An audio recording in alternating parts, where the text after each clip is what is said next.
ಈ ಕಾರ್ಯಕ್ರಮ ಗಡ್ಕರಿಯನ್ನು ಕರ್ಕೊಂಡು ಬರ್ಲಿಕ್ಕೆ ಹೋಗಿದ್ದೀವಿ ಹೇಳಿ. ಅವ್ರು ಖರ್ಗೆ ಅವ್ರು ನಮ್ಮ ವರಿಷ್ಠರು ಅವ್ರು ಭೇಟಿ ಆಗಲೇಬೇಕು ಹೋದಾಗ. ಭಾಳ ದಿವಸ ಭೇಟಿಯಾಗಿರಕ್ಕೆಲ್ಲ ಆಗಿದ್ದೀವಿ. ಸೊ ಅಷ್ಟೇ, ಅದೇನೇ ಭೇಟಿ ಸಹಜ ಭೇಟಿ ಅಷ್ಟೇ. ಹೊಸ ರಾಜಕೀಯ ಸಂಚಲನ ಸೃಷ್ಟಿಯಾಗುವ ಸಾಧ್ಯತೆ ಸರ್ ರಾಜ್ಯದಲ್ಲಿ ಅದು ಯಾವುದೋ ಲಕ್ಷಣ ಕಾಣ್ತಾ ಇಲ್ಲ, ಹೇಳಿರಲ್ಲ ಅಂಥ ಲಕ್ಷಣ ಇಲ್ಲ. ಸೊ ಹೊಸ ರಾಜಕೀಯ ಸಂಚಲನ ಆಗಲಿ, ಹೊಸ ರಾಜಕೀಯ ಬೆಳವಣಿಗೆ ನಮ್ಮ ರಾಜ್ಯದಲ್ಲಿ ನಡೆಯುವಂಥ ಲಕ್ಷ್ಯಗಳು ನಮಗೇನು ಕಂಡು ಬರ್ತಾ ಇಲ್ಲ.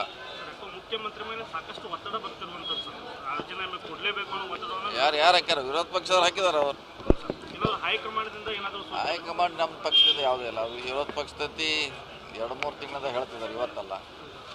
ಸೊ ಹೇಳ್ತಾರೆ. ಸೊ ನಾವು ಕಾನೂನು ರೀತಿ ಹೋರಾಟ ಮಾಡೋಂಥ ನಿರ್ಧಾರ ಮಾಡಿದ್ದೀವಿ. ಈಗಾಗಲೇ ಸರ್ ಇಡಿ ಕೂಡ ಪ್ರಕರಣ ದಾಖಲಿಸಿಕೊಂಡಿರುವಂಥದ್ದು. ಮಾಡಲಿಕ್ಕೆ ಏನು ತೊಂದರೆ ಇಲ್ಲ, ಮಾಡ್ಬೋದು. ಅವರು ಕೂಡ ಮಾಡಲಿಕ್ಕೆ ಅದಕ್ಕಾದ್ರೆ ಮಾಡಲಿ, ಸತ್ಯಾಂಶ ಹೊರಗೆ ಬರ್ತದೆ. ಇನ್ನೊಂದು ಸರ್, ಇವಾಗ ಪಿ ರಾಜು ಅವರು ನಿನ್ನೆ ಪತ್ರಿಕಾಗೋಷ್ಠಿ ನಡೆಸಿದ್ದಾರೆ ಬೆಳಗಾವಿಯ ಸಚಿವರೊಬ್ಬರು ಭೂ ಕಬಳಿಕೆ ಮಾಡಿದ್ದಾರೆ, ಅವನ್ನೆಲ್ಲ ಅವ್ರ ವಿರುದ್ಧ ಕೂಡ ಪ್ರಕರಣ ದಾಖಲು ಮಾಡ್ತೀವಿ ಅನ್ನೋ ಮಾತುಗಳನ್ನು ಹೇಳಿದ್ದಾರೆ.